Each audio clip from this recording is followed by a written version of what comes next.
So at the time I'm recording this, Duel 2 is under a rain delay. Duel 1 just happened. And oh my, there's a lot to talk about. Stuff specifically concerning Dillon and Austin Cindric.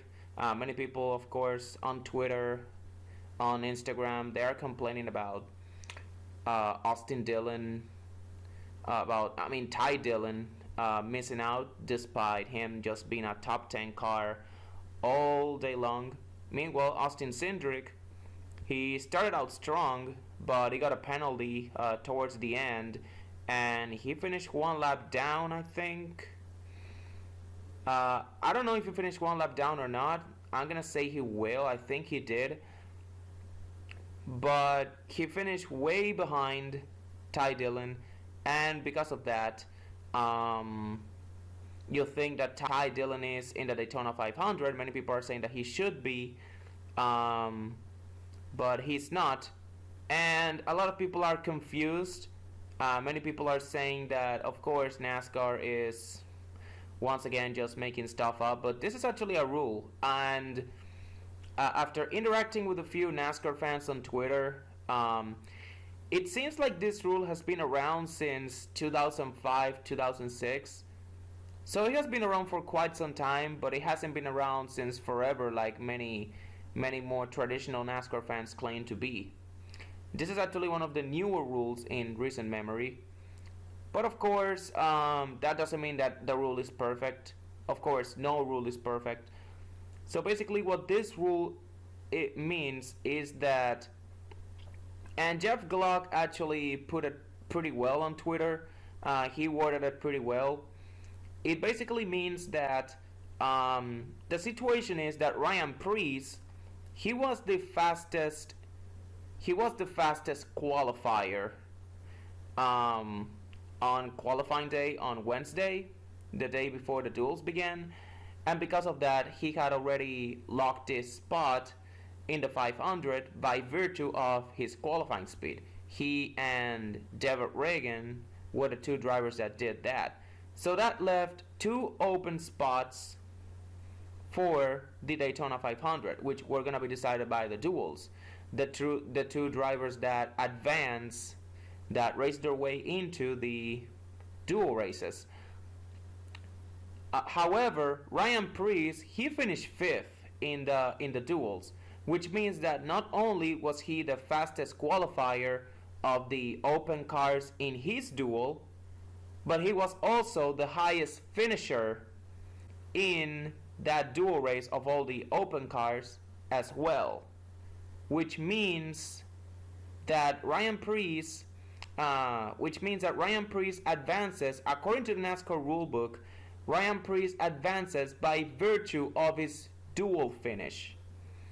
He advances by virtue of his dual finish, which means that the second transfer spot goes to the driver that has the fastest qualifying time, or in this case, the second fastest. And since Austin Cindric was his qualifying time was faster than Ty Dillon's, he gets to be in the Daytona 500 despite finishing a lap down and finishing, what did he finish, around 16th, 17th, or 18th? I believe he finished somewhere there. I think he didn't even finish top 15 in that race. And Ty Dillon, who finished 6th, he actually lost. He actually was running top 5 until he lost the spot to Ryan Preece in a photo finish for 5th. That was the big difference. And of course, there's some drama going on in the duels. Rule has been around since forever. It hasn't been, of course. It's been around since 2005, 2006. But, as with everything in NASCAR related, no rule is perfect. No rule is perfect.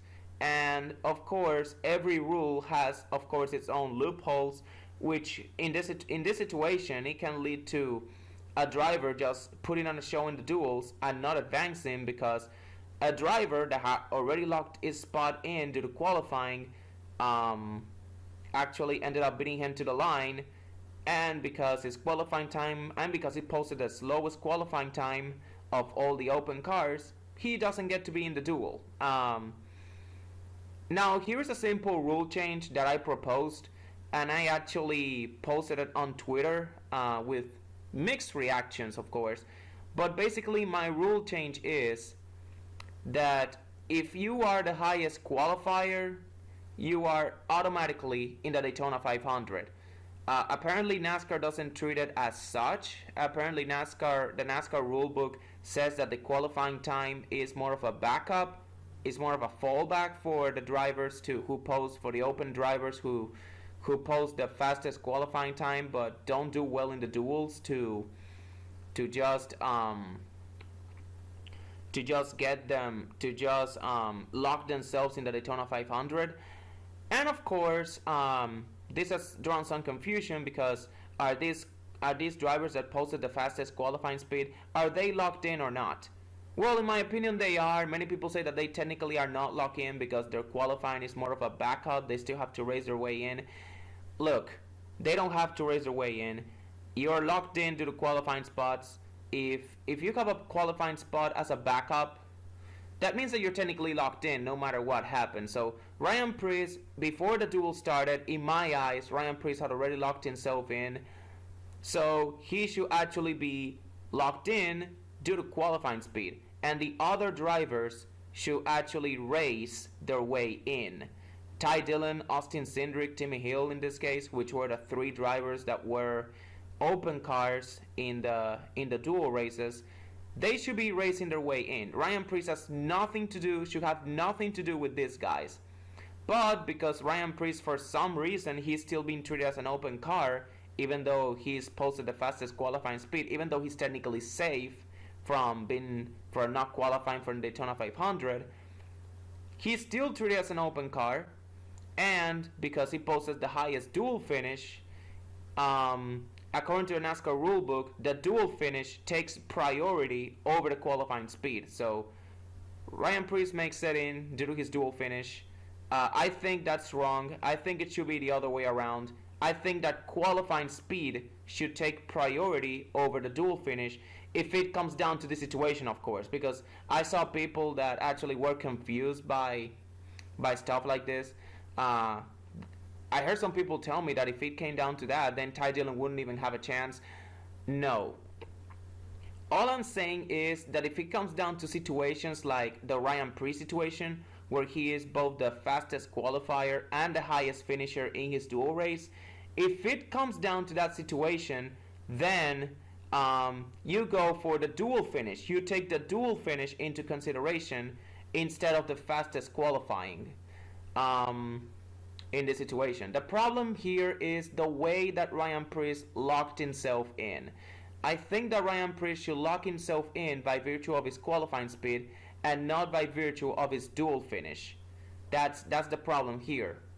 Because according to the NASCAR rulebook, like I said, when it comes to this type of situations, NASCAR uses the dual finish as a priority over the qualifying spot, and it shouldn't be the other. And in my opinion, it should be the other way around, because Daytona 500 qualifying works differently than the other races. Because, of course, Daytona 500 is the biggest race of the year. It's a crown jewel event, so of course there are special rules throughout history, like dual races and stuff like that.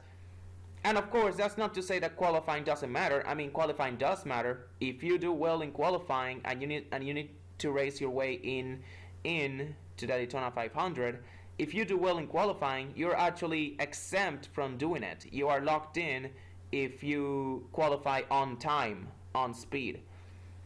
So qualifying does matter, but for someone to come from the back, to come from behind, and actually put on a show in the duels, and just to get screwed over because of a technicality in the rule book, it just sucks.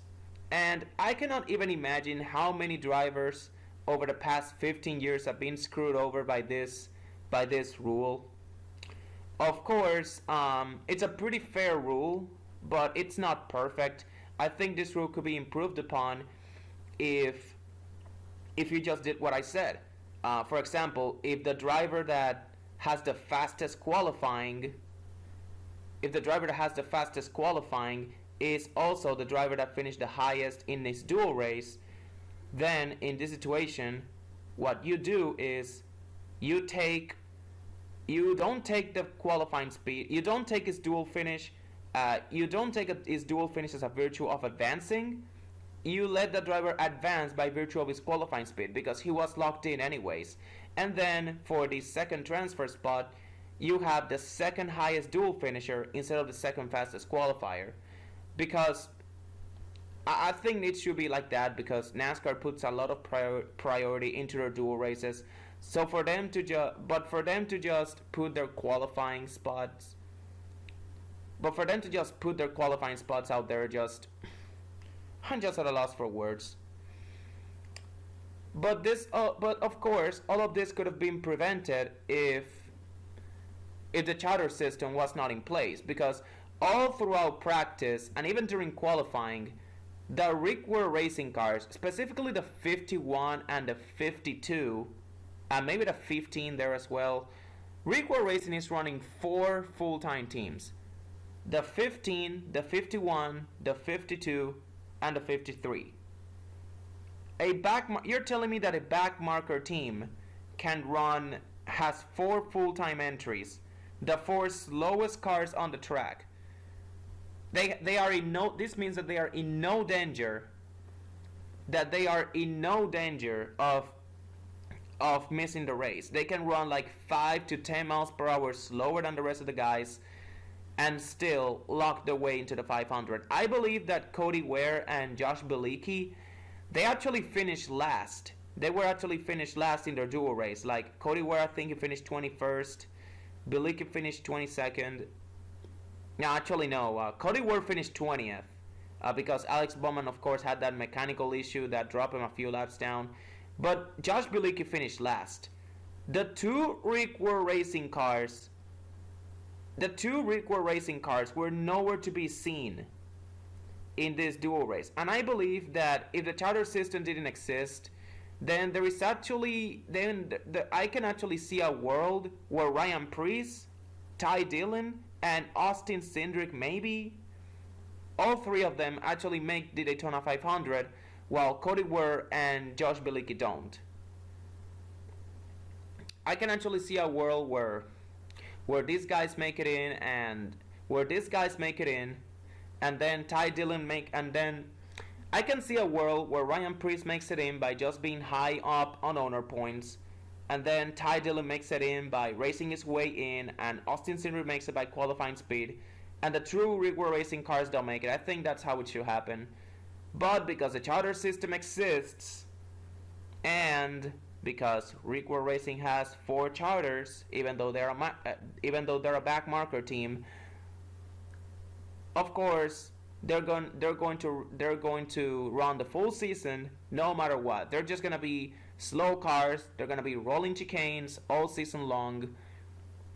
I think NASCAR should do something about it. Of course, NASCAR has the right to just take away their charters from Rickware Racing, but because NASCAR wants more teams, but because NASCAR doesn't want Rickware Racing to shut down because they are 4 full-time cars, and you know how NASCAR is about their full-time entries. That's why they're not gonna do anything about that. And Tyra, I'm angry. The charter system is a joke. NASCAR needs to go back to the top 35 owner points stuff. If you wanna guarantee yourself a spot in a race, then you just gotta race your way into the top 35 in owner points. You gotta perform well. It's not just showing up. It's not just showing up. It's also racing for points out there. But of course, for some reason, NASCAR thought that the charter system was a good idea. The charter system just promotes mediocrity, and it just gives backmarker teams just more. It gives less incentive to backmarker teams. The charter system has done nothing. The charter system has just done nothing to improve the overall situation. If anything, it has hurt it more. But that's just me. Anyways, yeah. To conclude everything, Daytona 500 rules the Daytona 500 rules for how drivers make their way in. It's not a big deal. I just proposed a rule change. It was met with mixed reactions. That's just how we feel. If you feel something different, then that's okay. I understand because it's been around for a while. There's a reason why. But the charter system needs to go. The charter system needs to go. It has done nothing good to the sport, and it only promotes teams like Rigor Racing. It only promotes teams like that are rolling chicanes, just slow out there on the track. I just feel sorry for any driver that ends up driving for Rigor Racing, because almost every driver that drives for Rigor Racing, like Cody Ware, Joey Gase, those guys deserve better. Anyways, I'm done.